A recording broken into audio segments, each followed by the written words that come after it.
Go a throwback baseball game with old school bats, balls, and rules, looking to raise money for the local museum along with cancer survivors and patients. News Channel 9's Josh Martin takes us onto the baseball field. Represent Chittenango. No, this is not your father's kind of baseball.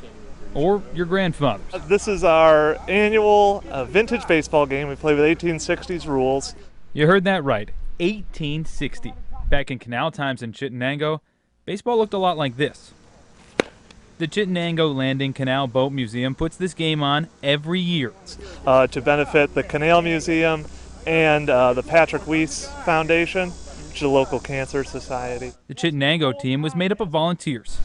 These other guys are from Bowville. The boys in blue didn't seem to realize what they were getting into. Oh wow, real bats. Yes, the bats are real, and the rules, absurd.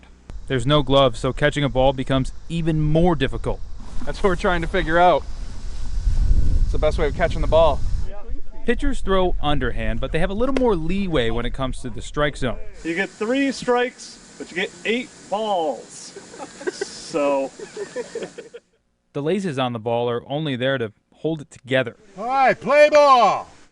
Once the game got going, it looked a little more like baseball. That's a ball. Good eye. My wife's going to buy a ticket. I don't. Get your wallet out. Raffle tickets were sold to raise money. Hundreds of dollars were donated because of this game. Generosity in baseball. Something every generation can relate to. In Chittenango, Josh Martin, News Channel 9.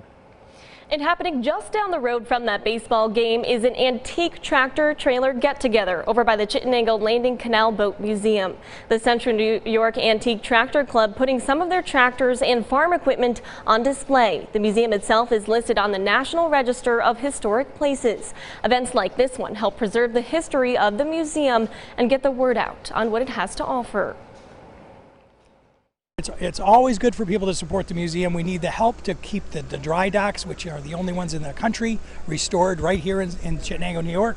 We try to maintain that museum and put out education. The Visitor Center and the historic site at the museum are open daily from 10 a.m. to 4 p.m.